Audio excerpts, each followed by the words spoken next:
This podcast is a member of the Voices of Wrestling Podcasting Network. Visit voicesofwrestling.com to hear the rest of our great podcasts, as well as show reviews, columns, opinions, and updates across the world of wrestling. To the highway in a brand new day. Over the rainbow, gotta let it go.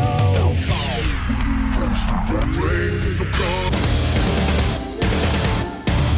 fast to finger down. Dance tonight together. Here everyone is singing.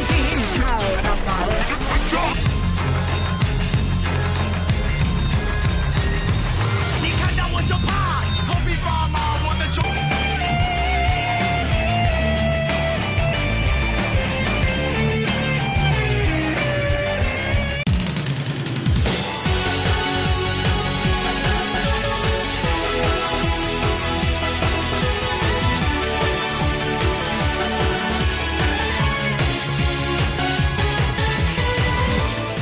Welcome back to Open the Voice Gate for August 16th, 2022.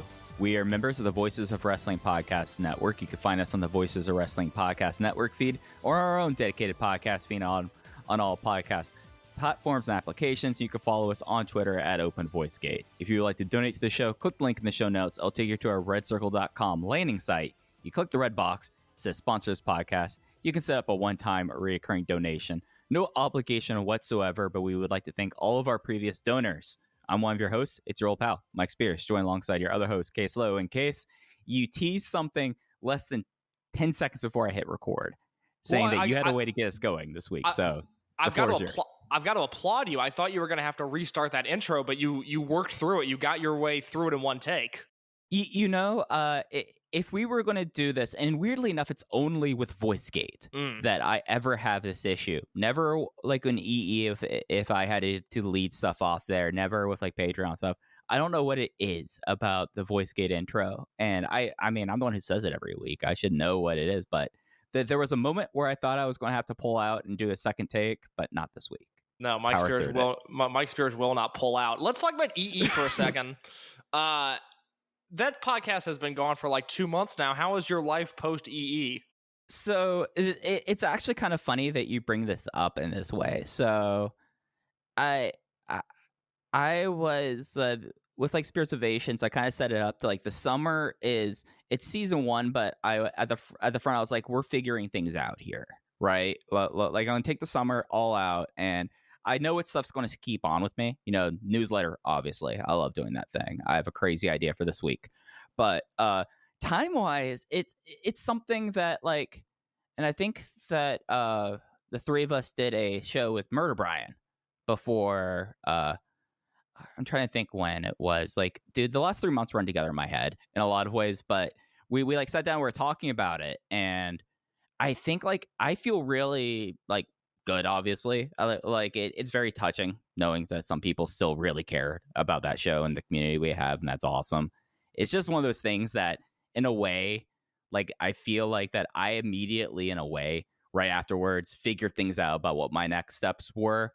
But now I'm kind of, over the last like few months, like taking a step back and like looking at like I don't know how much you back up stuff, Case, but like moving the EE files, like my archive folder on my server, was a little bit of an emotional moment for me. I'll admit it. I don't back up stuff enough. I was just thinking about this with my real job that helps me pay my bills, where I've been there for a while now, and I kind of have all these files, or at least I should have all these files, and I just realized, like, oh, they're floating around on Dropbox links, or they're in this server that I don't have access to in my home. I know, and this is something that I preach all the time. I know. People. Yeah, I've gotten really bad about it, and it's one of those situations where it's only going to get worse the longer I prolong it, but I don't want to do it because it's going to be so much work. And we talk before we start recording every week. I only have so many hours in the day, and this is kind of the new issue that I'm having. Is there's so much stuff that I want to do with this show, with wrestling, and with, again, my job, and I don't have the hours to do it because I already have so much stuff to do. Like, this past weekend was a rare weekend. I didn't have anything going on.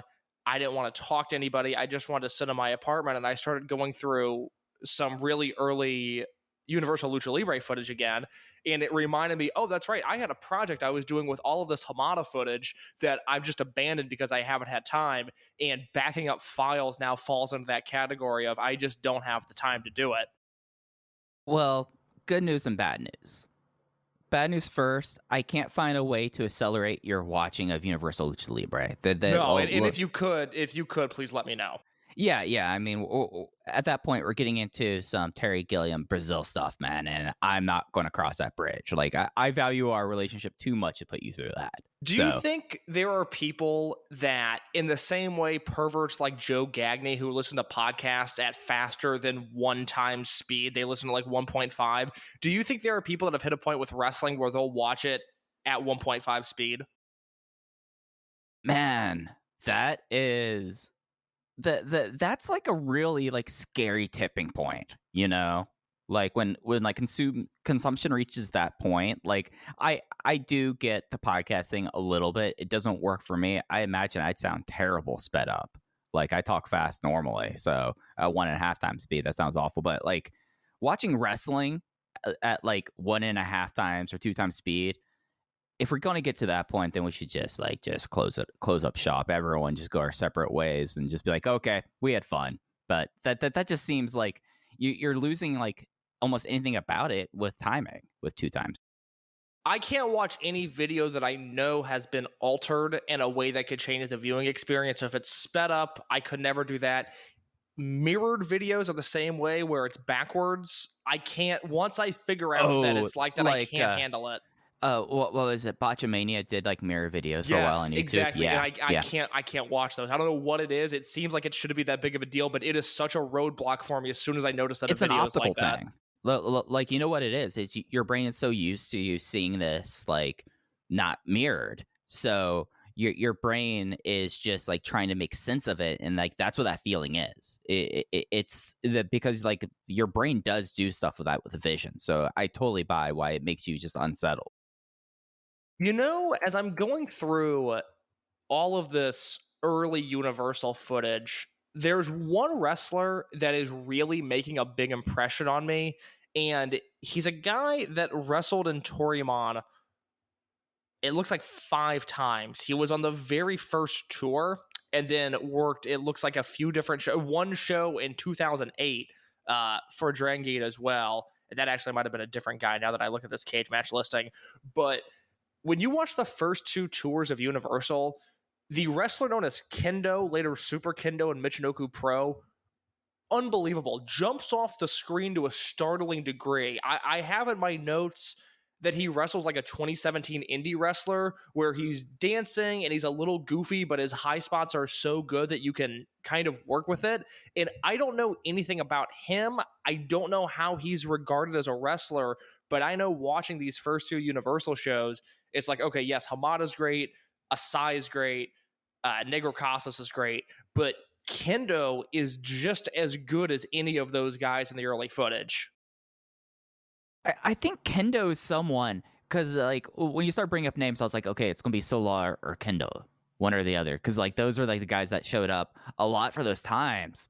I think that it's something that it's like I'm right now, like I did pull up like his Lucha wiki listing just to like refresh my brain about it. Like he's someone that like, because he later did a lot of Michinoku Pro, like he did like the. But like I can't think of him. I can't think of him as a Michinoku guy. Like he worked 93 to 96, which is peak Michinoku. But right. Maybe it's just the way the TV was formatted. But I can't think of him in a big match. But I would like to see him in one. But I mean, when you talk about that time too, you're talking about the peak of Home Army versus Kai Tai Deluxe too. Yeah. So the stuff that was like making tape would have been like some combination of Kai Tai Deluxe versus the Face Army. And then you might have had clips of like Kendo, because I don't ever, when we like went through and I realized that Masato Yakashiji is one of my favorite wrestlers of all time. When I realized that moment, I went and was going through things, and it's something like the way they constructed TV, and then also with how like the TV was, that like people who were visiting didn't always make tape. And that was also a case of like Dragongate for a long time. Like if someone was on tour or on excursion and they weren't someone that was like immediately slotted into like a good spot, you might be holding out to see them do like a random like match 0 at a Kobe Sambo Hall to make tape. Well, think about it with the Young Bucks. They did 2 tours, and we have a clipped version of their no ring match with Mochi Fuji, which that match by itself is like 5 minutes long, and I think we get 2 minutes of it. There's a Bucks versus Saito and Susumu match, I think from Kyoto, that we have. And then maybe there's like a few Bucks 6-mans where they're teaming with a World 1 guy, but they did 2 full tours, and we have maybe footage of 3 or 4 matches. I mean that they are like a clear example of it. I mean, Mark Haskins was like in the dojo for a long time and only made tape very rarely. The best Haskins footage we have is that Osaka Pro Show that we talked about 2 months ago. Yeah, exactly. So it's something where like I wonder about like some of these guys, and it's something like also if you watch like 2006 through 2007 Dragongate, where you're just like, oh, now we are getting Chris Bosch and Baby Slim joining Muscle Outlaws. That you can go in one direction or another. It's trying to find the healthy medium. And I think now that like the shows that make tape, you see it all basically. And with the like house shows with like YouTube stuff, there's other stuff that pops up now that like it's better now more so than ever if you're trying to watch someone who is touring Dragongate versus 5 years. Well, I talk about this all the time because I still feel this way, that we take for granted the fact that we can watch wrestling live from Japan, and we have hit a point where we have options of what to watch, whether it's Noah New Japan going head-to-head or Dragongate and DDT going head-to-head. It blows my mind. Like, it's completely insane to me that that's an option. And then to add on to that, now we have crystal clear footage of Fujiwara and Estrella in Mexico, and we're going to get all of these Dragongate guys working US indie dates, which we'll talk about a little bit later on. And all of those are going to be so hard, or so easy rather, to track down, which is incredible. To come full circle talking about Universal, I was watching a handheld of a show from March 4th, 1990. And if you can find these 2 matches, I would highly recommend it. They're probably on the Internet Archive database. I had them on a file that is likely not shared with you if you're listening to this, but it's a handheld, it's poor quality, and it's filmed at a bad angle. But if you can work through that, there's a tag match on that show. It is Black Terry and Negro Casas versus Black Man and Kendo. In about 5 minutes into this match, Kendo and Negro Casas do an arm drag sequence that to me is everything that God intended Lucha Libre to be. It's unbelievable how crisp it is. You could put this match on American TV tomorrow on Dynamite. It would stand out. It's such a fun little TV style tag match, and it's mind-blowing to go through this Universal stuff. I'm starting at the very beginning, and you realize in the case of, Hamada and Asai and Casas and even some of the bit players, a Super Astro or a Kendo, yes, we always credit Hamada with being so far ahead of his time, but the entire roster, at least on this first tour, kind of works to his level, and they are all so much better than I realized. The shows are tight and they're good and they're so innovative. When you compare it to 1990 in New Japan, that juniors division, which was outstanding. I mean, Liger versus Sano happens January 30th, 1990, and that's an all-time match. Or, obviously the lack of All Japan, WCW, WWF junior division. When you compare what's going on in the world, the Universal stuff is even more impressive in that light because nobody is doing what they're doing. Yeah, it's really something that, like, thinking about like early 90s in Japan and Japanese wrestling, and like looking at like how the industry was structured in a way, like Universal found a niche that it really worked for them for like that period of time, that in so many different ways it kind of like is leading the path of like the Lucha tree in like so many different ways. But like when you compare it to like, okay, so 90 they're like 93, or like 93 they're like 96, like yeah, like we are still like a couple of years from like FMW really like hitting its peak. Like 95 is after this, like Michinoku Pros we talked about after it. at Toryumon after it. And you look at like the rest of like the wrestling indie scene, at least from my understanding of it in the 90s in Japan, like this is like the only one that was kind of doing its own thing. And it found an audience. I think that's the reason why now 30 years after the fact, 32 years, if you really want to get down to it, it really has kind of like spun off its whole different just strain of wrestling from that. And you could already see that like Hamada's like mindset in a lot of different ways when you like look at his students. I think it's something that you also later saw Ultimo and his students, and then you see with like the senior people on the roster of the rookies in Dragongate. Like it's there's a very obvious through line. Do you want to get really big brained for a second? I mean, I have been tonight pitching that Tyler Bate, as he's apparently coming from NXT UK to NXT, he should really try to get an Iggy Pop body type. I think it would look great for him. So I'm already in a big brain. I came on the show big brain. What do you got? Okay, this is for you and I. I can't imagine anybody's going to enjoy this conversation. You might not even enjoy this conversation. It might be the wrong demo. But I was watching a TikTok yesterday, and a woman brought up all of these charts and graphs about how much less color there is in the world now, how everything is just becoming this neutral, gray, black, or beige tone. Like you think about McDonald's and how, they used to have these bright red restaurants with obviously the golden arches. Now they've rebranded like this brown exterior. And in a way, Hamada's Universal is just representative of this entire issue. It found a niche. It was this bright, beautiful display of pro wrestling. It was its own color in an already colorful landscape. And you look at not only wrestling, but just media now, outside of one thing, which was the whole thing I was going to bring up at the start of this podcast, which I still want to get to. Everything is the same, and it's such a bummer. Yeah, man, that's like the scary thing, like when things kind of like hit you. And I think that's why like the difference is in like celebrating the weirdness of wrestling is something that I'm really more drawn to like nowadays. Like like all this stuff is happening in PWG is now like pretty close to not live streaming, but like their VOD has accelerated greatly. I have like no desire to watch PWG. I'm much more interested in seeing like watching Old Continental now and just like seeing like, oh, crowds were going insane for this kind of stuff. That's literally been my whole thing for the last, probably all of this calendar year. The only time I watch old wrestling now, I'm watching old lucha, and it's not that I like all of it. It's just something different. Like I know I'm going to see something that I'm not going to see anywhere else.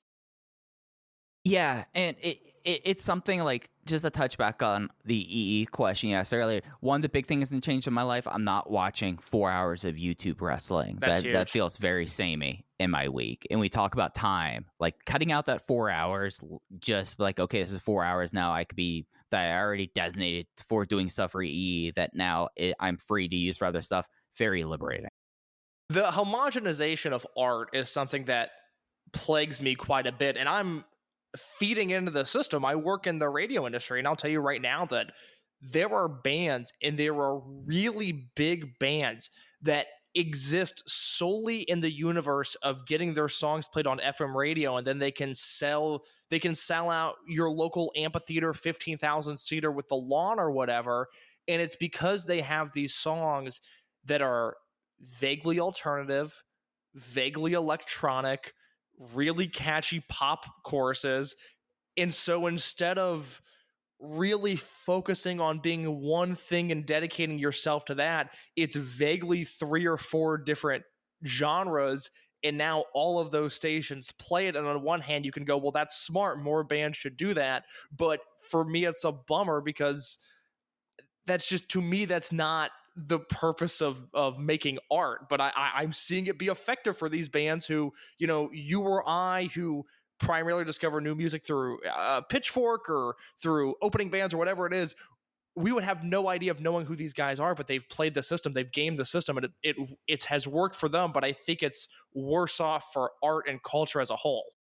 Well, I mean, I do not want to touch too much into your day job and and suspicions I have about certain things cropping their ugly head about those bands, because there's literally bands I've never heard of that whenever like someone like posts like a festival one bill, one sheet, and you see all of them there, and I'm just like, oh, I only know the headlining acts now. And then like you like look at like you couldn't tell me one thing about I couldn't tell you one thing about the Chainsmokers, the Lumineers, and they're like two of the biggest. In defense of the Lumineers, give me some runway here. Okay, Mr. Tycho's the worst thing I ever heard. Now you're defending the Lumineers. In defense of the Lumineers, those boys have some bangers. The song Gloria and the song what's it called? The song, I think it's called Bright Light. It's the name of their last album. Oh God, we play it all the time too.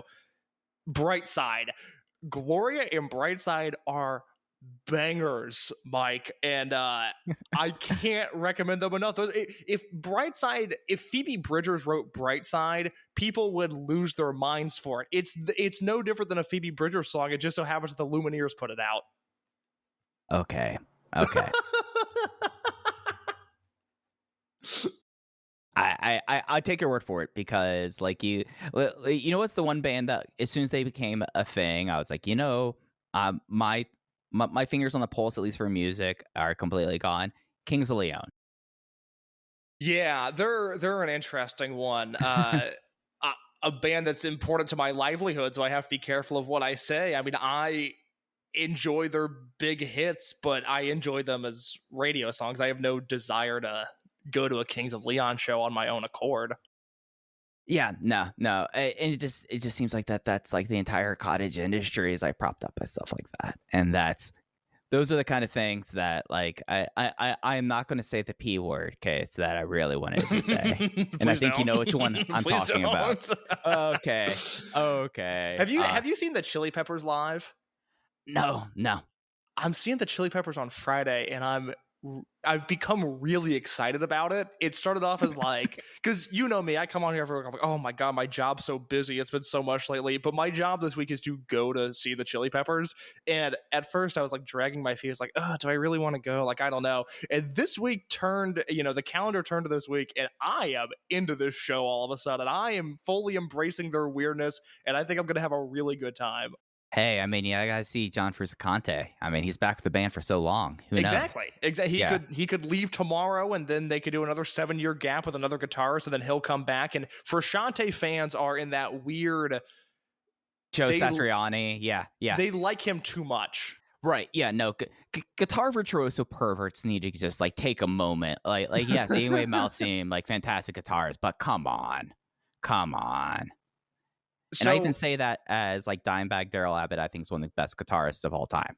So, are you going to be going to the Pantera reunion shows? No, because I don't support Phil.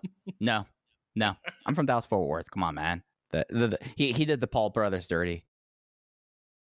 In terms of art that isn't homogenous, yes, I need to know: are you watching The Rehearsal on HBO?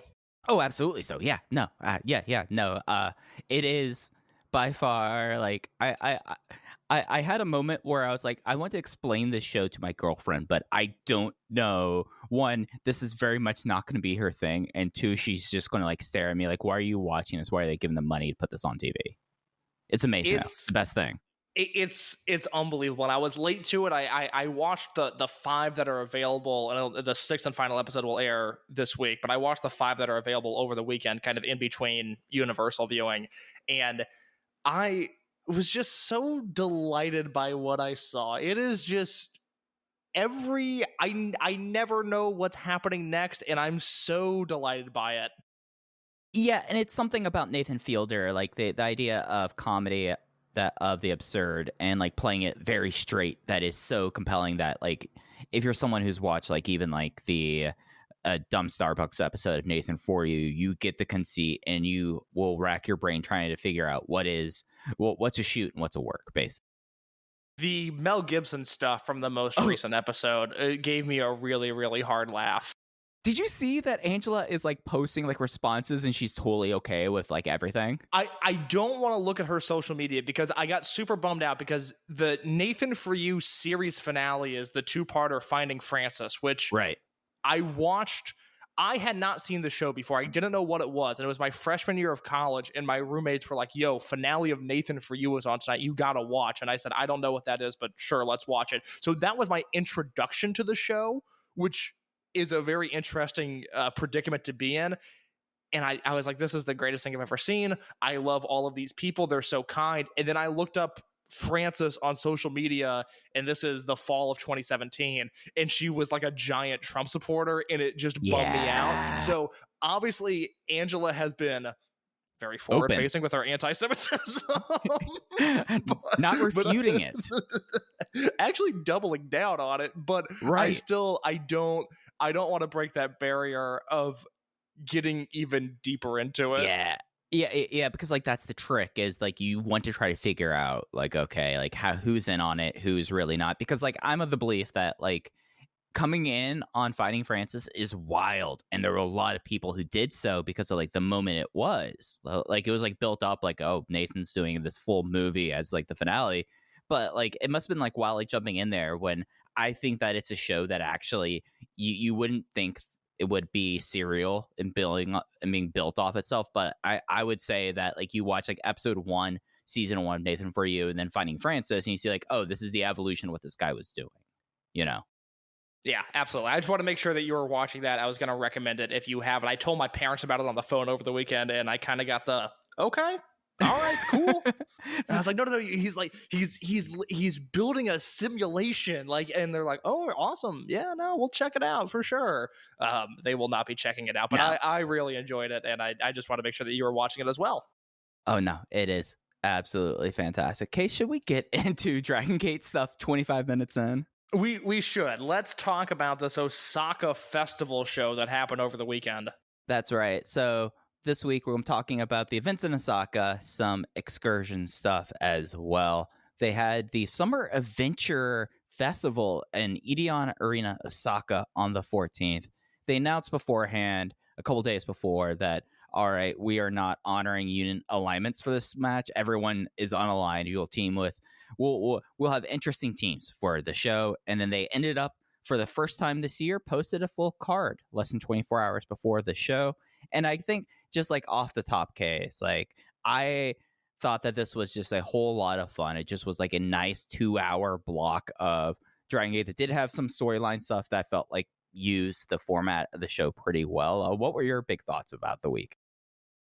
Much like Cork and Hall last week, this is a nice reset coming out of the heaviness that was Kobe World and the Ultimo Anniversary show. This show, if you skip the opening announcements, if you skip intermission, you're going to watch the show in 2 hours flat. I didn't think anything was great on it, although you could certainly talk me into bumping up a match a quarter star and putting it on my spreadsheet. We'll see how we feel about it when we get to it. Everything on this show was fun. Even the old man Nozawa Ultimo 8-man, it wasn't good by any means, but it was quick, it was harmless, it moved on, and it, you know, I don't want to say it served its purpose, but it wasn't degrading to the show by any means. So to have a show like this, one that I wasn't really confident in, when they announced they were doing the Osaka Summer Festival, we of course finished recording about 5 minutes before they announced the card last week, but then to see this come to fruition, to see the show draw as well as it did 552 people, which is the most that Dragongate has put in this building since the start of the pandemic. Mike, do you mind if I run down some attendance numbers really quick just to put this in perspective? Please do. So they did 552 for this show. In terms of Dragongate, just going back through this year, they did 368 in July. They did 514 in May for King of Gate. They did 510 for the second night of Champion Gate and 383 for the first. And they did 464 January 9th at the start of the year. Last year, they peaked with 500 people for the Champion Gate match between Shun and Kaito Ishida. And before that, they were really only touching 300 maximum, hovering in that high 200 range. The show before COVID hit, March 1st of 2020, headlined by Doi versus Susumu, which might as well have been a million years ago.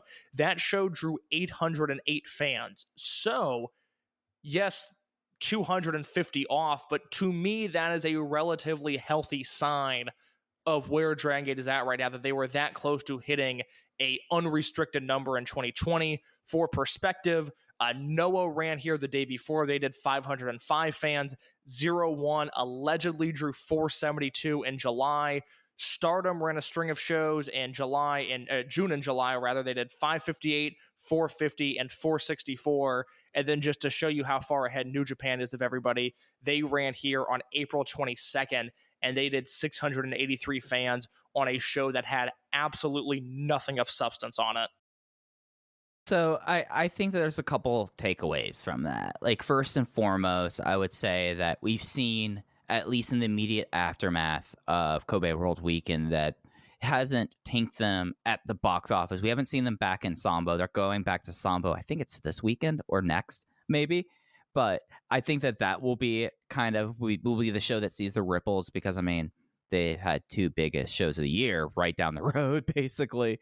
So I think that's I think that's something that's pretty strong for them. And of course, like, building up like this, I mean, of course it's scale, and we're talking about like difference between like 30 or 40 people, but that's a pretty healthy jump. And it's something that when you look at this, the one thing that I would say, and this is just me personally, just because of the time period and what all was going around on August 14th, I don't think that the posting the card really affected the box office here, because they announced the full card like a day before, so that's only walk-up business. Well, really. they announced the full card Wednesday morning, and this show Was it would have Wednesday? happened. Yeah, because it was right after we stopped recording. Really, I thought Yeah. they announced one part of it on Wednesday, right after we stopped recording, and they announced like the full lineup the day before. No, they announced the full card last Wednesday. I'm almost positive on this, and I actually think that really contributed to the attendance, because for those that don't know, Gamma's retirement show, which we'll talk about in a few weeks, not next week, but likely the week after, that show drew almost 900 fans going head to head in the same town. Yeah, and it's something that I think, so they announced this card on the 11th, 3 days before. Okay. So it's something where I still look at 3 days, and that does make me think that there is a little bit more of a walk-up business. But with bring up the fact that Gamma did a complete sellout in the building that he did for his retirement show, which case we're not going to get super deep into the Gamma's retirement in his career this week. But were you surprised at all that he drew that for his retirement show? I knew it would draw well. I said last week I actually expected this Osaka show to be down because of the Gamma show. I did not expect 900 fans there, so that's one hell of a house for a retirement show. I'm sure GLEAT is bummed they couldn't put their name on that officially, because that would have been a nice house for them. Hey, I mean, I imagine they're gonna make some money on the back end off that DVD. $55, man. So Christ, has GLEAT drawn a show over 1,000 fans? I think one of the Tokyo Dome, the Tokyo Dome City Hall shows drew. Okay, all right, that sounds right. I would have to go back and really look at this, but I believe like that it was one of the shows, but it's something that for them. So, the one on July 1st did 1250 in Tokyo Dome City Hall. Okay. So I guess like when I hear all of that from Dragongate, the attendance wise, getting back to that, it's something that you had that card up, so you had 72 hours that will have affected some things there, but you also look at like what they proposed and they said, hey, this is going to be a special show, and that's why I don't know if I could completely like set this up there, because this show from the start had a completely different vibe than any other show that they've had. Well, I can say this as a consumer, and I alluded to this last week on the show. Just the announcement of Dragongate Summer Festival in Osaka did nothing for me, and I still would have sided with the retirement show if I was buying a ticket. But once this full card came in and I saw the generational battle and I saw Hyo and UT versus Ben and Shun, that really piqued my interest. And I would have been a late ticket buyer saying, you know what? I'm a Dragongate guy. I like this card. I think it's going to be interesting. Let me go to the Dragongate show. Plus, Kai and Hulk versus Strong Machine J and Mochizuki Jr. So there was a lot to like on this show if you're invested in the product right now, which I obviously am. Yeah, and I think that's a good time for us just to get right into it. There was a future match that they had started up. They did not. It was the Kishiwada and I did not catch the other person's name. Case, did you catch the future match at all? No, I did not. It was, I mean, they actually like smacked the crap out of each other, and it was two big guys. So that was interesting. I like the fact that we have some different body sizes in this class. Like that's my big takeaway from that. That was and we'll get a much better idea of what this future class can bring next week as Kaito Nagano is debuting in Fukuoka this weekend.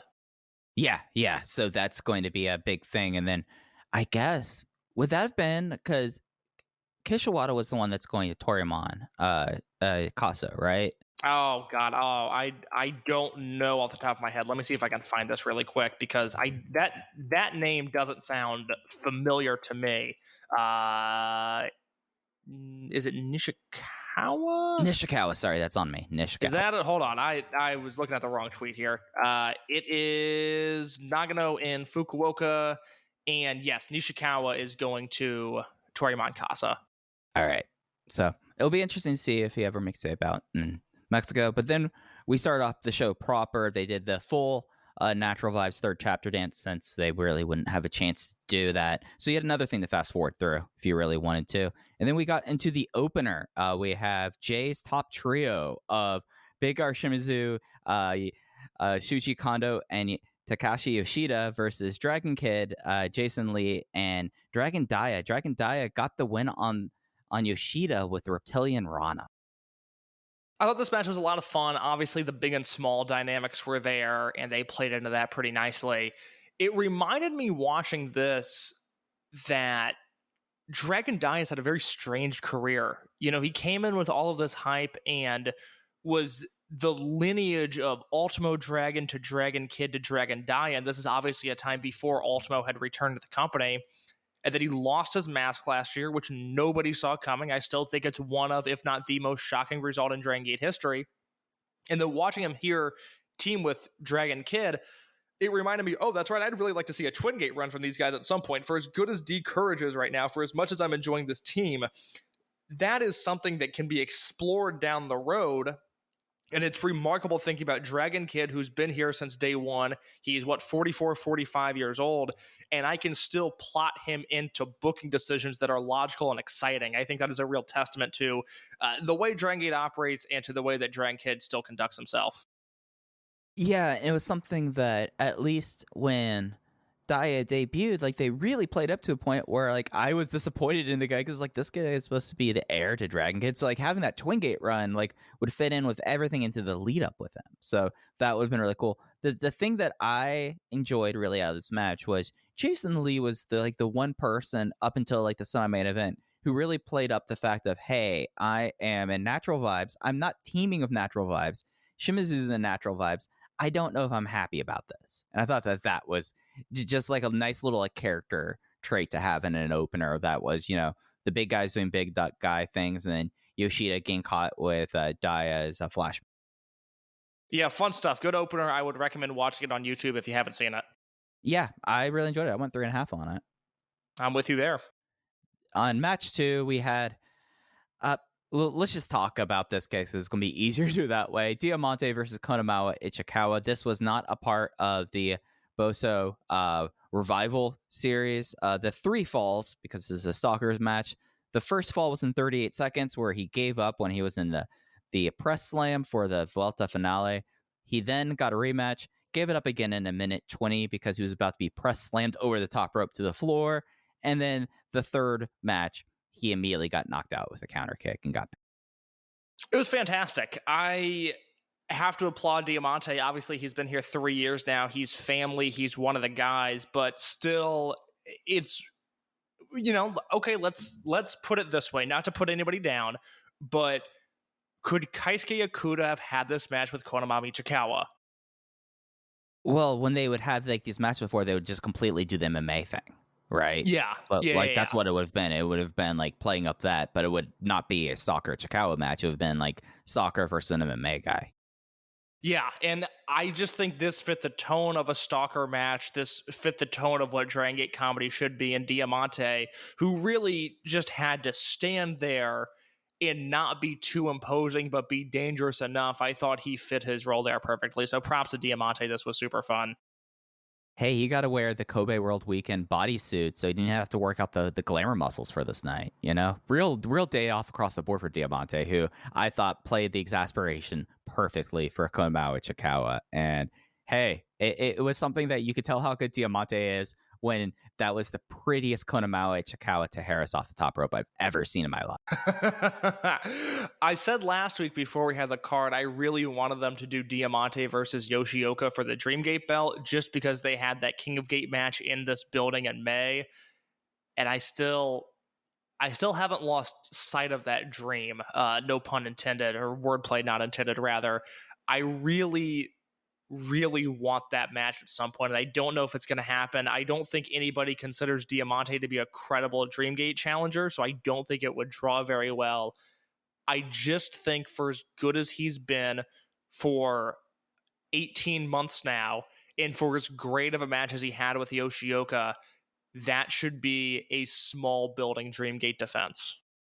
Yeah, because I look at it and I don't think we're going to get another small building Dreamgate defense unless something happens in like Sendai. Like we had 2 Korakuen defenses this year. That's more than usual, and that's usually it. So I could definitely see Diamante, if he's around next February and March, pencil him in this building, Champion Gate Night 2 in March of 2023.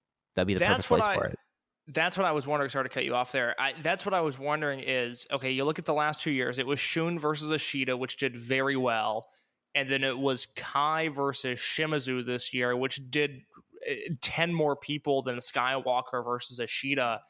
And I wonder if Diamante versus Yoshioka could get 500 people in the building. And I'm such a big fan of both that I would like to think so. But I don't have a good gauge on how highly regarded Diamante is considered with the fan base, because you have to remember he's a guy who we've got a little bit of him wrestling in front of normal crowds, but he wasn't the Diamante that he's become.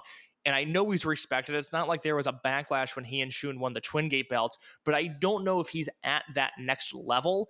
And I'd really like to see him hit that point because, we rave about him all the time. I think he's a better Claudio than Claudio is at this point. And the latter's a guy that's been having really good matches lately, but I still think Diamante kind of fills that void in the wrestling universe of just an athletic freak who doubles as the best base in all of wrestling. Yeah, no. And that's why I look at that Edion 2 March defense. I'm like, that's even less stakes than even Korakuen, and it's something that at a certain point with how he's pushed, like you kind of need to do that. Like this guy is one of the most protected guys in the company. So you kind of have, if he's taken seriously enough in the company to really be like this linchpin, then I feel like that he should be like 3 years in, they should feel comfortable giving him a title shot and like the lowest stakes title shot place they could, And I think Sendai would be a little bit too big. I think, at least with the information that I have, that's asking a little bit too much of him. By the way, I'm looking at the calendar now. I forgot Dangerous Gate is on a Monday this year. I am so annoyed by that. I just give me a Saturday pay-per-view for fuck's sake. They give me these Korakuens on weekdays, which is annoying, and then they book these pay-per-views. Dead or Alive was on like a Tuesday this year. Dangerous Gate's on a Monday. That sucks. I'm trying to pull up right now the holiday that it is. I bet it is a national holiday, and that's why that's with a lot of their schedule, just because of how in Japan at least they set up the holidays. That's why I can't see it happening. Yeah, it's respect for the age day, which is obviously not something that exists in America. Well, there's National Grandparents Day. Okay, but there's also National Ice Cream Day, Mike. Hey, I celebrate both of them. Both of them equally. Both of them equally. But like the deal is, and this happens to Dragongate a lot, the deal is that if a technical holiday falls around a weekend, or if it's something where it's like, okay, the holiday is on a Tuesday, then they will declare like a bank holiday for that Monday. So that opens it up to be another day to run a show. Yeah. So support for Open the Voice Gate this week is brought to you by HelloFresh. With HelloFresh, you get farm fresh, pre-portioned ingredients and seasonal recipes delivered right to your doorsteps. Skip trips to the grocery store and count on HelloFresh to make your home cooking fun, easy, and affordable. And that's why it's America's #1 meal kit. In case, I don't know about you, but it has been cold and a little bit rainy around here, and there's few things that hit me in like the seasons the way that HelloFresh can with their seasonal offer. Oh, I'm looking at this menu right now, and this is exactly what I need as football season is right around the corner. You're right. The temperature has dropped dramatically in Chicago. We're talking about weather in the 60s right now, which is as low as I would prefer it to go. Every October through April, I question why I live in this hellhole, and then I get 2.5 months of nice weather, and I am reminded of why I do such a thing. But as it gets colder and as we approach the big games, boy, oh boy, am I looking at this HelloFresh menu in between the sweet peach barbecue bacon burger and a little thing called oh no, I just lost it. Where did it go? Oh no, it's called like chicken bang bang or something. Where is this at on the menu? The chili bang bang chicken? Yeah, I'd be an idiot not to be using the VOW promo code to get my HelloFresh box delivered to my apartment.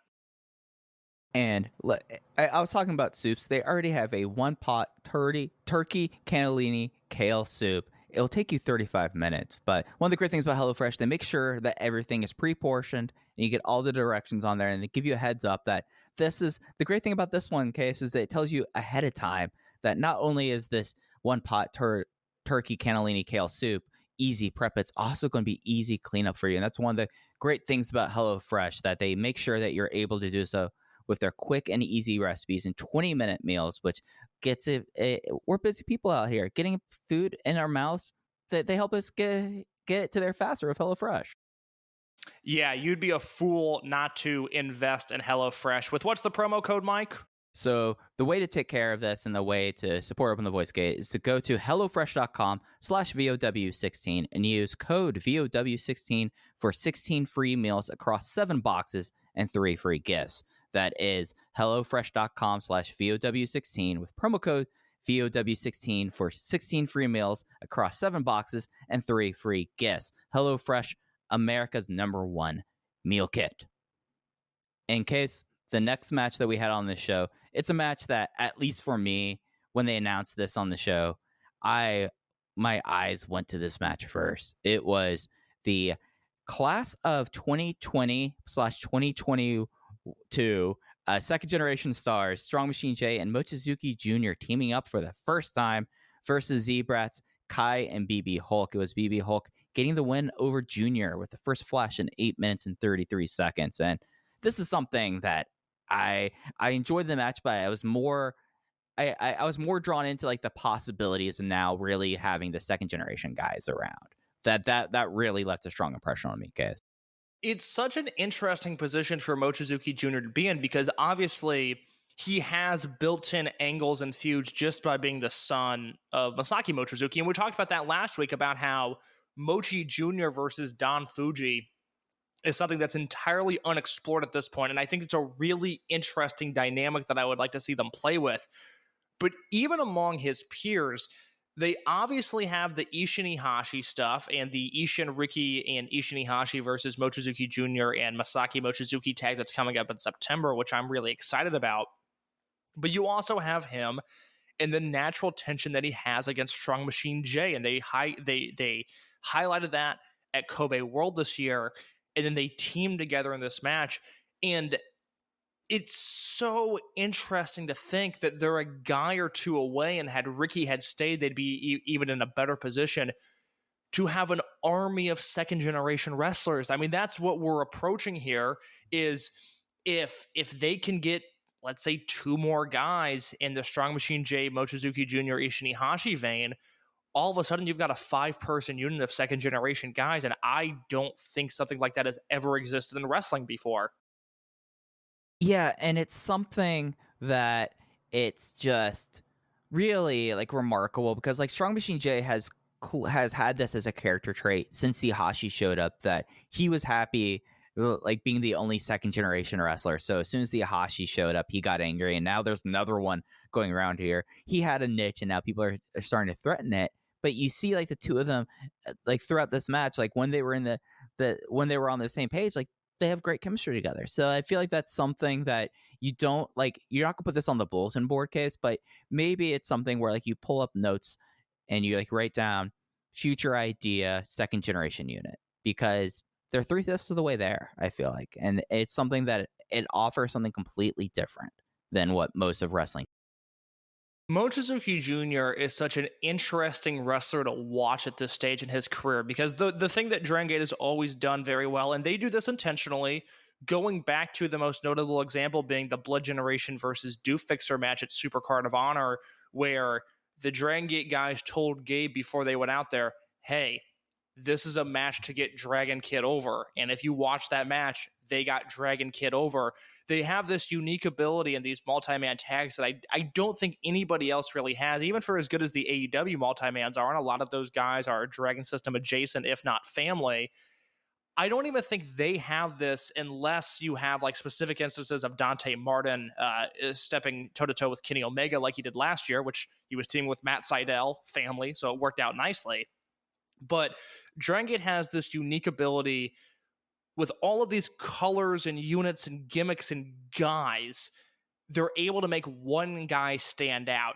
And Mochizuki Jr. is doing exactly the right things right now. When his number is called upon and it's his time to turn it up in a match, that is where he is taking advantage of it and really shining. And no doubt about it, as he progresses, as he gets more ring time, his selling is going to become more interesting and he's going to become more dynamic and he's going to be able to do more things. But ultimately, when he has to make a babyface comeback and he hits that V-trigger-like knee to the face of Kai and starts kicking away at Z-Brats, and for a moment in time, a very brief moment in time, looks like he's going toe-to-toe with some of the top heels in the company, I go, holy shit, this is the guy. He's 20 years old, he's 2 months in, and he's doing this, and it's incredible to watch. He's picking his spots, and he's succeeding in those instances.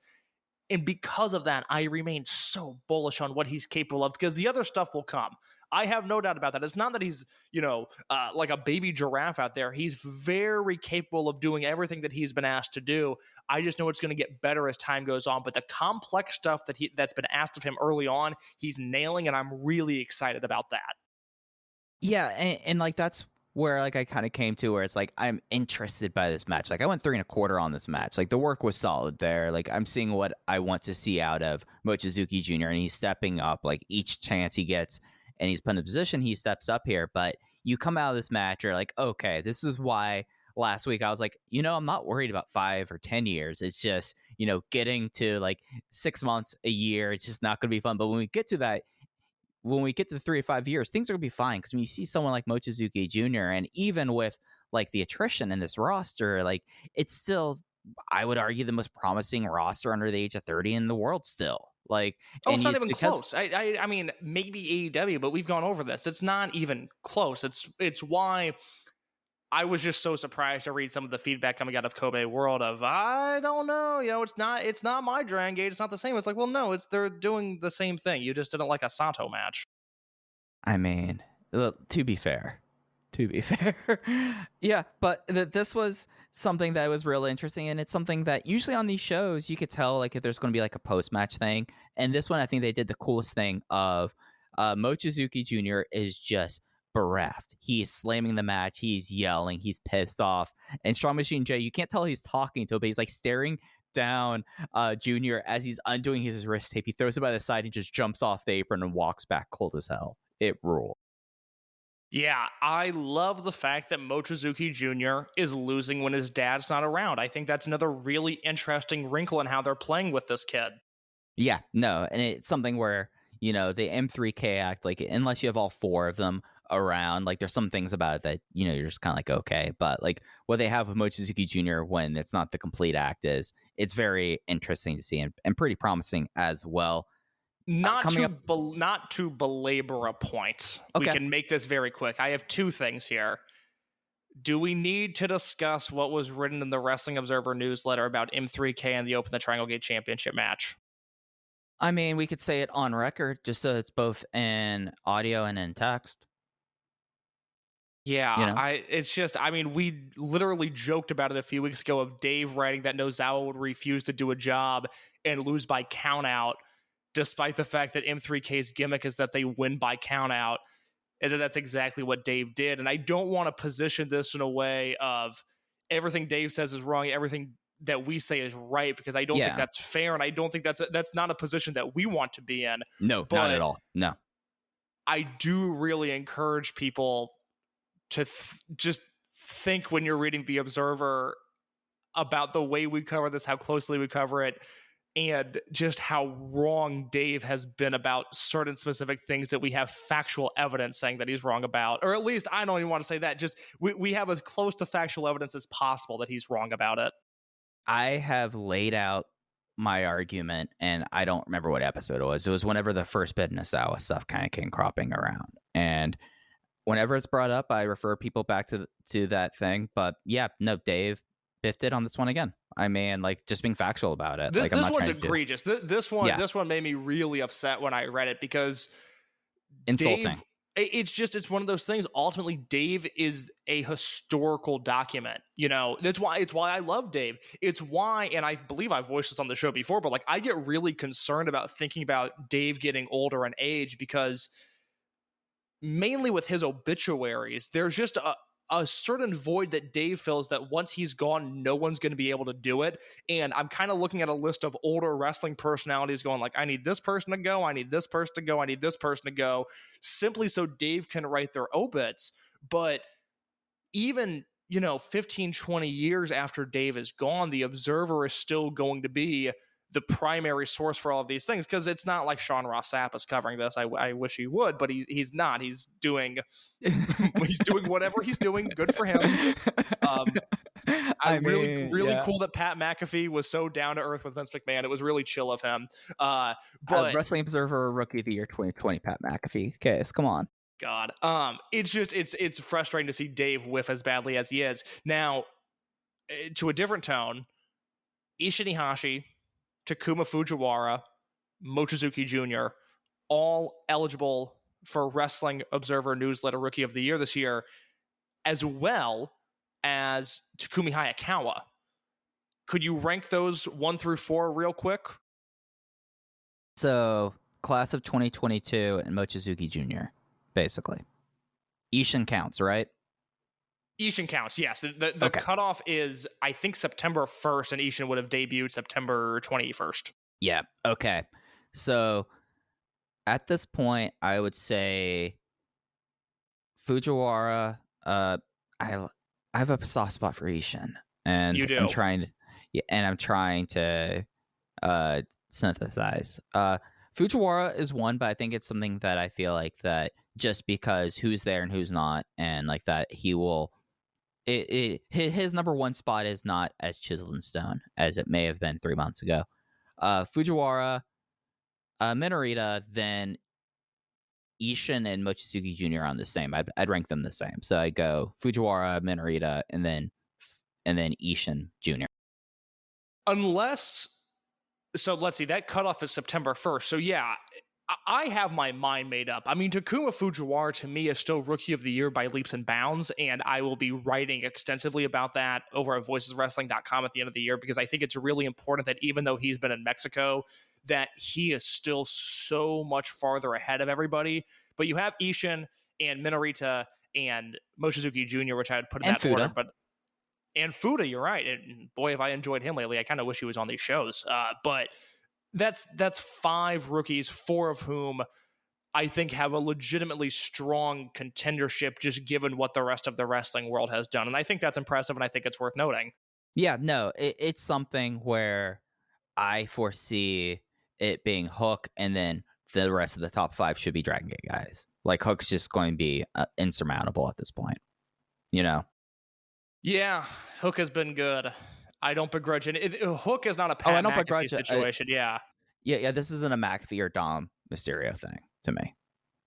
But Fujiwara has been better. Oh yeah, no, I mean that goes without saying, Case. I would think that even with like the 5 months he had, I would put behind everything with Hook. Like, come on. Let's talk about open the Nozawa Gate. Yeah, so this was an 8-man tag. This was your touch football game of the night.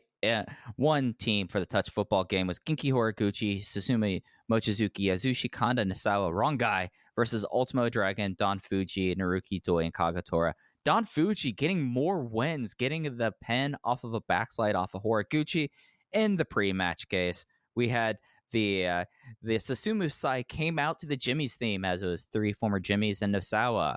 The Jimmys all had on Nosawa's face paint. They dragged out former Jimmy, general manager Ryo Saito. They put the face paint on him. He was very unhappy. They did a photograph of it, and they incorporated Ryo Saito into the match because now he is a Nosawa, just like the other three. I will say, one, it's good to know that Naruki Doi is back in action here. He had a neck injury that pulled him off the first few weeks of the August shows. And 2, Don Fuji continuing to get those wins. Boy, do I want Don Fuji challenging M3K for those Dragongate belts. It seems too on purpose that Fuji now has 2 pinfall wins in a row. Yeah, and it's something where like you look at his team, and other than Kagetora, he's the 3rd ranked person on that team. If you're going to say like who's going to get the fall on the side, you go Ultimo by far, like almost by acclamation, then Doi, and it would be much more likely than Fuji. So like Fuji has been getting wins in important places, and it makes you wonder. I really enjoyed the post match with Fuji and Doi. Fuji at one point, he shook Doi's hand, he hugged Doi, he bowed to Doi, and then he still chokeslammed Doi. That was phenomenal stuff. You can't let Doi put on any airs on the month of his homecoming match. No. I mean, we know how he gets about Nara. So Don Fuji's it's the one place that he'll happily sign autographs in.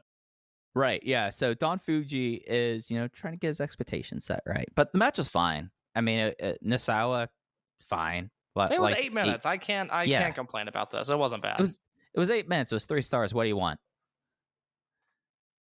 I want this next match. I really liked what came after this. Yeah, let's get into it. Match 5, the semi-main event. You had on one side UT teaming with Hyo versus Ben-K and Shun Skywalker teaming, and just an interesting, most interesting part of the night. Easily, it was the match and everything that happened after this. It was the finish takes a little bit of explaining. The finish was in 10 minutes 57 seconds. Ben-K penned UT after hitting a spear, but this was after Hyo gave up the ghost of acting like he was wanting to team with UT. Like they were not on the same page. They act like they're on the same page. He immediately turned on him, and then Hyo and Shun Skywalker got back on the same page as Z-Brat's members, held up UT to eat a spear, and then afterwards Shun invited Ben-K to join Z-Brats, but we did not get an answer out of it. So the class of 2016, they're starting to find each other again, Kate. Watching Ben and Shun team in this match was super interesting, because if you think about when they were teaming on a pretty consistent basis in 2019, we were spinning it as almost the new version of Speed Muscle. Now, obviously, D Courage has come in and they have just perfected Speed Muscle 2.0 in the limited times that they've teamed as a 2-on-2 team. But in 2019, Ben was obviously the power guy, and Shun was still pretty light, still flying around the ring, still doing the thing that he was first known for. And then you watch them here, and it's a less athletic, it's a little bit slower version, but not all that far off from Shun and Diamante teaming. It's power and power to Dragongate's Road Warriors. It's really interesting to watch that dynamic change, and they had the perfect opponents to do it with Hyo and UT. Yeah, and it's something that as soon as you saw Ben-K hit the ring, then Shun coming, and Shun doing his flip into the ring, and you're like, okay, this is the dynamic I remember for 2019 in a lot of ways. And then you got to see them bring back their teamwork in a way, the thing where basically Shun gets the guy in the reverse chin lock, and then Ben just lifts him straight. Oh no, it's the surfboard. He gets him in a surfboard, and then Ben lifts him up for the slam sequence. I was like, oh yeah, this is my favorite thing that they did, and it was so fun to see. Case, we are now about 13 days after the fact. How are you feeling about Hyo as Bravegate champion? Because I watched him in this match, watching him out there, and it's almost like that. Some people, when they get title belts, they kind of shirk, and it's something where they don't always feel comfortable. I watched this, and how Shun was just his body language conducting himself. You would think that this guy has been a champion his entire career. I was impressed with how he just came off the calculating genius that he's portrayed himself as since that one Sapporo trip. In the same way that Susumu Yokosuka is wrestling's Tim Duncan, sort of that quiet consistency that leads you to being an all-time great, Hyo is wrestling's Robert Ory. He's a big game player. He's Big Shot Bob. He's Big Shot Hyo. This is a guy who, as we have seen throughout his career, he only gets better when the moments are bigger. And I have to acknowledge, and I said this last week, but I want to reiterate it, Santo submitting Hyo sucked. I wouldn't have done it. I didn't like it, but it also wasn't one of those rage-inducing things because, one, I just don't think people cared that much. It's not like Muto pinning a young Noah guy, and I think you would agree with that assessment that although those situations look similar on paper, they are different. But also the beautiful thing with Hyo, and I've said this time after time, he can beat anybody. He can lose to anybody. He's going to be okay. And this Bravegate run, I don't see it being a Pac-like run where it's the 11 months and it's banger after banger after banger and he makes guys in the process of this title run.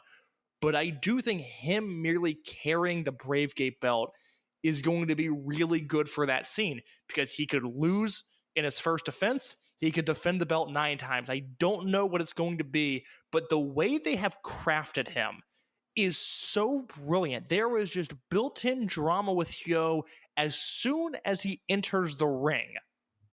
It's just something that you see the confidence, and yeah, he could totally lose the belt against whoever he faces in Tokyo. Like, that's totally fine. It's just something that, for me, at least, as someone who's like followed the guy for now 6 years, seeing him kind of in a way be different than what we saw when we thought that he might become like the next like great chicken shit heel, and now he's changed this into like this way that like you see him as a champion, and it's like, oh, it all works out. And I'm not only am I interested in see how the title run goes, I'm interested in see what this confidence does for him afterwards, because I don't think this changes his like career projection in any sort of way, but it's something that maybe it opens a couple eyes that the projection can change down the road, like what happened with KZ, you know?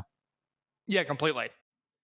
And then we got into the main event. This was a interesting trios setup here. It was on one side Yamato, KZ, and Eita, and on the other side Yuki Yoshioka, Kota Minoura, Madoka Kakuta. Yoshioka pinned Yamato clean with the frog splash. In case, I want to ask you, we're getting this match, what is the thing that unites Yamato, KZ, and Eita? Ooh, the thing that unites Yamato, KZ, and Eita, I would just assume it's their age. Exactly. They are. Eita is a little bit later, but but Yamato and KZ were Dragongate next. Eita was like a year after that. And Yoshioka, Minoura, and Kakuta case? Those are the young guys. Those are 2016 and beyond. That's right. We had a generation war here, and I enjoyed it. I thought this was really strong, Case. What were your thoughts? I had to pause really quick there. I've blocked out so much of Tribe Vanguard that I was like, wait a minute. Was Eita in Tribe Vanguard for like 3 months? I just don't remember. I was like, what's the thread between Yamato, Eita, and KZ? Fuck, I hope it's just that they're in their 30s, but I don't know. You were overthinking. That's okay. I really enjoyed this match. I went 3 3/4 on it and could very easily be talked into 4 stars if you're that high on it. It was another one of those matches. I would love to get inside the seemingly hollow head of Madoka Kakuta, because he is just such a strange wrestler. Like, why has he been good in August after being non-existent in June and July? Like, I don't know what happened here, but he has once again kicked his work into overdrive. And in a match with Yamato, KZ, Eita, Kota Minoura, and the Open the Dreamgate champion, Kakuta might have looked the best in this match. I wonder if he's going to be like a Kagetora, where because let's face it, he came back and he was adrift through Kobe World season, and then the first show after Kobe World season, they put him with D-Courage. I think they gave him something to do, and that's given him the little bit of oomph, the same way it was for Kagetora. Yeah, I don't know what it is. I mean, that could very easily be it. It's so strange because, my talking point for a little bit was, Kakuta's got to work heel. He's got to have an edge. He's got to be aggressive. But he has been white meat babyface on these last 2 shows and has popped off the screen. I don't know how to get that consistently, but if this is a guy who, like I said last week, Shun's going to be gone, Ben's going to be gone, SB Kento is gone, Fujiwara is gone, Yamato's going to be gone. This roster needs people to step up, and if for the last quarter of the year, if Kakuta can be that guy who is consistently crushing it on the Kobes, the Kyotos, and the Fukuokas, that is going to go a long way with me, and I think a long way with the company. Yeah, and it's something that, like, in this match, I felt like I was 3 3/4 as well. I'm not going to try to push you to 4. I was 4 on the semi-main. I loved it. I thought that was just exceptional stuff. But I'm a Hyo and UT fan. I mean, that's one side of the team, and then you have Shun and Ben-K. Like, I was predisposed to maybe be a little bit high on that. I was 3.5 on the semi-main, but I do not begrudge you for the 4 because that is extremely your shit. Yeah, I mean, unless they found a way to get Tozawa Juku back, and I don't know if you would throw in on the UT and Hyo side. You're speaking my language. We're getting close to it, but it was interesting for me for this main event because for the first 4 or 5 minutes, I was really not into it because I felt like things were kind of slow building. I was like, okay, maybe we're going to really ramp up here, and then it hit me. They kind of worked this match in a way that you would see during Doi Darts matches, like the openings of those where it'd be like, okay, we're going to clearly have a longer feeling out process. We're going to get the matchups in here just because of the variety of Doi Darts. And I kind of felt like the first half of this match, until they got into a phenomenal closing stretch, felt like a Doi Darts. Very much so. You think about the last time that they did a generational match like this, which oddly enough was the first show that I reviewed on voicesofwrestling.com, the July 2nd, 2015 Cork and Hall show, which was an Open the Generation Gate show. That is how that was how that entire Cork and show was billed. And you had the semi-main, which is Shima, Ricochet, and Seidel against Doi, Yamato, and Yoshino, which was a generational battle. And then the main event, which was even more obvious, of Tozawa, Shingo, and Hulk versus Eita, T-Hawk, and Shimizu. And I think if you rewatch that main event, which I have recently, and shocker, it's very good, there's a little bit more chemistry between the older side and the younger side that makes it really seem just like an incredibly heated 6-man tag. I think you're right in that observation. With Yoshioka and Minoru just wrestling against one another at such a high-profile match, and with KZ and Eita just wrestling against each other in such a high-profile match, there wasn't that chemistry. And it's also something where KZ and Eita have never been in the same unit. Yamato and Eita, I don't think have ever been in the same unit. I don't think they overlap in Berserk at all, outside of the very little bit that Eita was there when they first formed. And then you have this trio of young guys that you have Yoshioka and Kakuta now attached at the hip as faux partners, and then Minoru, who's once again the odd man out there. This was a Doi Darts match just packaged as something else.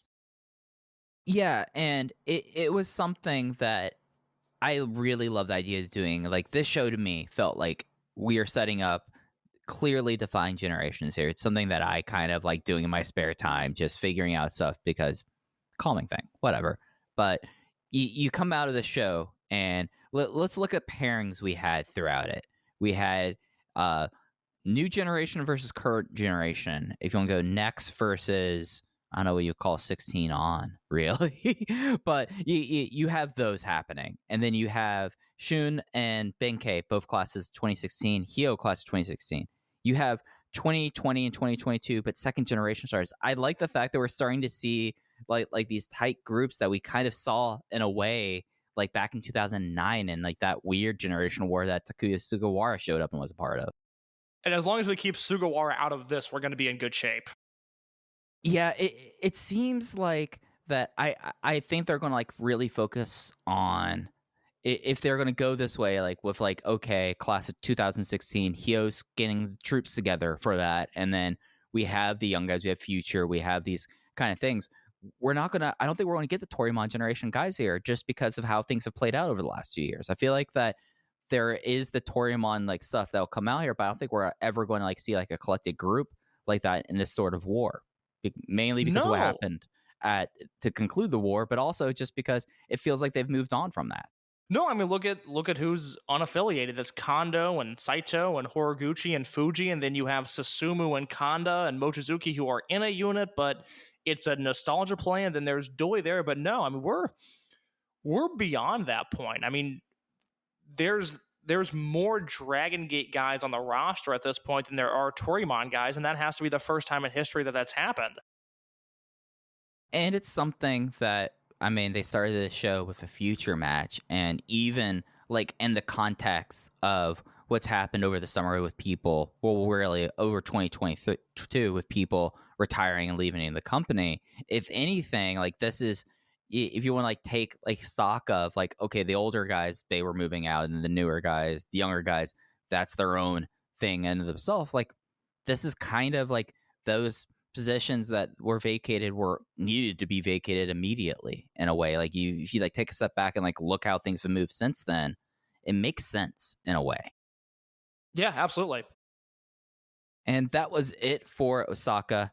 Fun show. Would you want them to do this kind of show every year? This sort of because Summer Adventure Tag League was a thing for 7 years, and that completely goes away, and now we have a Summer Adventure Festival. Is this something you kind of want to see pop up on the schedule each year, Case? Oh God, yeah. I'd be okay with an entire tour of this. I think it's a fun thing. It was a needed break. We talked about it again before we had the card of, okay, what are they going to do with Eita? They have all of these big shows coming up, and Eita, his tag team partners are technically Nozawa, Kotaro Suzuki, and Super Crazy. And I was really, really nervous last week, right after we stopped recording. I was like, fuck, they're going to do D-Courage and Kakuta against Eita, Nozawa, and Super Crazy. And it's the first time in the Nozawa Chronicles that I'm going to be wrong. I'm going to be way wrong on this. And thankfully they didn't. They just stuck Nozawa in that 8-man, which again, I don't know. I don't make anything of it. I didn't see any Nozawa booking on this show. So I more than okay with him being in a meaningless 8-man tag. But I thought this show was super fun. I would watch the opener. I'd almost watch this entire show. The only thing that really didn't have any sort of substance was that Nozawa 8-man, and that was 8 minutes. Just skip past that. But you've got 5 short, fun matches on this show that I think are worth your time. Yeah, and it's something that I think like hitting the 2-hour block for these non-Tokyo shows or like non-plot heavy shows should be something that they kind of get to. It's just something that I think when you pull up a file and you see like 150, 180 minutes on Dragongate show, you're like, oh, okay. But this one, you pull it up and said, oh, it's an hour. It's 140 minutes. And you know in your back of your head, okay, there's going to be an intermission. That's 10 minutes. The opening stuff always takes like 8 to 10 minutes there. And then fast forwarding, if you're someone that just wants to watch matches and that's it, you can get through the show in an hour. Yeah, absolutely. So it was fun. It'll be up on the network until the 21st. Case, we didn't get a chance to really talk about this last weekend, but more stuff's being announced. Dragongate in the USA is upon us as we now have more dates throughout the wrestling world. Case, it is getting real exciting, and I'm going to have to make some decisions soon. Yeah, so I've got, I believe, all of the announced Dragongate in USA indie dates, and I think I'm just going to run through this list if that's all right with you. Go right ahead, man. So on September 9th, ETU Wrestling in New York, they're doing La Estrella versus SB Kento. I know nothing about this promotion, but Estrella versus SBK is a fun-looking match. On September 17th at Deadlock Pro, Shun and SB Kento are teaming against Jack Evans and Andrew Everett. And then the next day, Shun Skywalker, as of now, is going to work the MLW taping now. MLW has been canceling shows. Court Bauer has been trying to book Toryumon and Dragongate guys since 2003, and he's never been able to make it work. I went pretty in-depth on this in my 15-year retrospective of Blood Generation versus Do Fixer that I would highly recommend people read. But as of now, Shun is working that MLW show. On October 8th, Ben-K is working West Coast Pro, and both Yamato and Shun Skywalker are working the Game Changer shows on October 8th on October 8th and October 9th, with Shun also being announced for the October 22nd Game Changer show. Yamato will be in my neck of the woods at AAW's Jim Lynam tournament on October 14th and 15th. God, I hope they book Shun Skywalker for that. And then SB Kento and Yamato will be doing Prestige Wrestling on October 30th. And finally, SB Kento and La Estrella are booked for the West Coast Pro King of the Indies tournament on November 19th.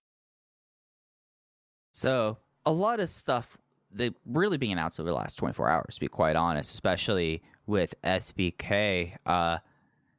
I tried to look to see for like ETU to see if they did any sort of streaming. I know that Deadlock has their own. MLW will be available in a lot of different places. So it's interesting. So, Case, I wanted to get your help to help me figure out a quandary I have with the schedule here. Okay. So Deadlock is running in Raleigh, North Carolina on the 17th, right? Yes. And then the next day, Shun, allegedly, I have to I'll say, believe it when I see it.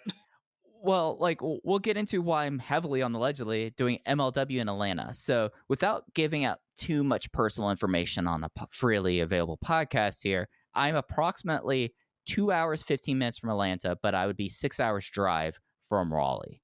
The problem I have, Case, is do you have confidence in what, one, MLW happening, two, Shun being used to like any sort of thing to make it worth it, versus I look at that match that's announced for Deadlock and I'm like, okay, that is the kind of match you should be booking for these Dragongate guys. And I know that match is going to be good. I don't know how to make sense out of this, Case. I think from what we know about the long-term Dragongate MLW relationship, long-term meaning going back to 2020 through now, Court clearly likes Shun, and I think we'll do something worthwhile with him. But Court also has promised me in the past Roosh versus LA Park over a WrestleMania weekend at a MLW TV tapings, Case. Would it surprise you to know that Roosh versus LA Park did not happen at this taping? I would be shocked to know that. That's a very good note. Thank you. I do have to briefly shout out Deadlock Pro, whom I know nothing about. But as I was putting together this list, I learned that the guy who runs Deadlock Pro once ran a forum that basically turned me into a smart wrestling fan. Okay. And I haven't had a discussion with him in probably 7 years. I didn't know he was still around. He was once very prominent in like the WWE video game community, which was kind of my in. And then I was looking through his Twitter, and all of these same guys are still there. And I guess they all pitch in with Deadlock. It's a name I've known for a long time, but I have no idea what it is that they do.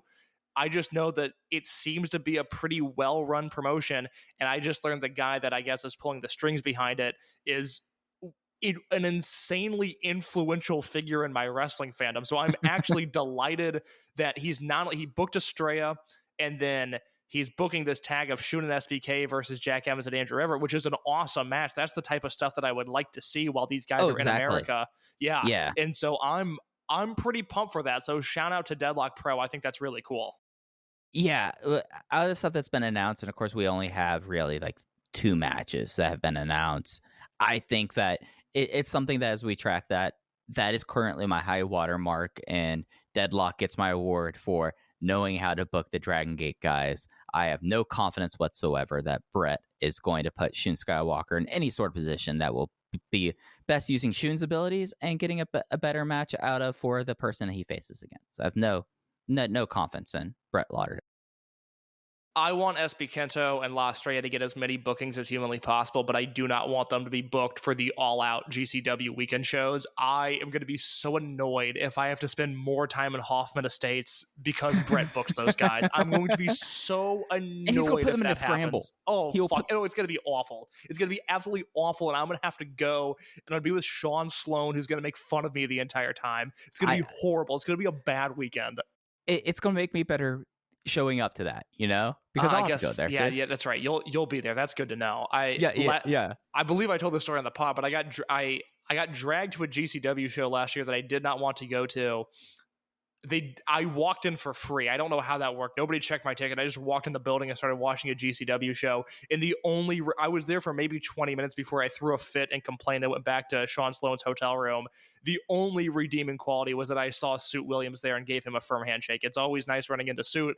I don't know if he's making the trip or not. I would love to see him again, but just being in a GCW building was depressing when it happened. It was something that when you texted me and you're like, are you here at this show? That was that was one of the high moments of the weekend where I was like, Case, why do you think I would be there? I was really hoping you were going to be too. Like, that was a night where I'm sorry I let you down. No, it's okay. I had bounced from one concert to another, did 2 concerts that night, and I roll with some pretty heavy hitters, Mike, and one of them had said, well, I knew you were with. I knew you were with. Yeah. I roll with some heavy hitters, and one said, I'm going down to the GCW show if you guys want to join me. And I got I can't get peer pressured into drinking alcohol. Thank you to everybody who tagged me and the guy that accidentally broke Edge video that made me laugh really hard. I don't know if you saw that yesterday, Mike, or not. That was great. 80% of my personality. Thank you. I have a brand and people are aware of it now. I've never been peer pressured to drink, but I got peer pressured into going to GCW, and it was an awful experience. Friends don't let friends go. Unless they book Dragongate guys, in which I will be there. Yeah, no, that is very true, man. It's going to be fascinating. Like, after I saw the Deadlock booking, I was like, all right, I assumed when this was all happening and like when we got the heads up, I was like, well, if it's not going to be all out, I'm probably going to have to travel significantly. And now it's like, okay, the Southeast, which weird spot, I would say right now for independent wrestling, is still kind of figuring itself out there with the lights of the world kind of on it in some ways. It's kind of it's cool. It's cool to see like the Southeast, and hopefully like these. I mean, Deadlock must be doing enough stuff to be sustainable if they're still running like this. So that's cool, and it's already seemed to be a promotion that gets at least Japanese wrestling. So that's really cool as well. I wish I could have the confidence about the rest of the bookings that they'll be getting. Yeah, I obviously, I'll be seeing Yamato and AEW, and I hope they add at least Shun to that bill. But I trust that AEW will do something smart. Prestige and West Coast Pro. Yeah. I actually, the thing is, outside of the Game Changer appearances, which again, I really have no faith in them using Yamato or Shun to any sort of valuable degree. But it's the companies that I expected to embrace these guys. It's West Coast Pro and Prestige and AAW, and those are the indies that I point to as having a clue. And hopefully, these are people that booked Takeshita and seem to have good experiences with him, so hopefully the Dragongate guys are doing the same. But no, these are actually the indies that I expected, and I'm glad that they're working West Coast Pro and Prestige. And there's, yeah. I think there's Defy dates too, but I actually Estrella don't have has those Defy dates. Yes, Estrella. I messaged you about this yesterday. Estrella is on the Defy show this weekend, and he's wrestling Titus Alexander, which I am really intrigued by because I think Alexander is one of the better prospects in America right now. Yeah, so I'm glad that Estrella is getting out there. Like, that was like the big thing. Like, when we first announced it, I was like, okay, Estrella needs to be working, needs to figure himself out, so it's good to see. And from people that I've talked to that are helping Estrella get bookings, he is incredibly serious about working everywhere that he possibly can. He wants to work every indie. He wants to get out there. He wants to get better. Like, that's the thing that keeps on being reemphasized to me is, God, he keeps on hitting me up. Can you get me in here? Can you get me in here? So Estrella has the right mindset while he's abroad. And hopefully once he comes back, we see the fruitions of that labor. Yeah, it's going to be really cool to see. And I'm certain that we will. I don't know if we'll do like a full buffet or anything like this, but we'll be sure to have the coverage that you expect for the excursion as we go along with that. But Case, we are hitting the point where I thought like, okay, there's no way we're going to go much longer than this. Do you have anything else you wanted to touch on before we got out of here, bud? I think that is it. I think I am good for this evening. All right. Well, thank you all for listening. You could follow us on Twitter at OpenVoiceGate. Case is at _InnerCase. I'm at Fuchiheya. Thanks for listening to Open VoiceGate. We'll be back next week talking about August in Dragongate. Take care.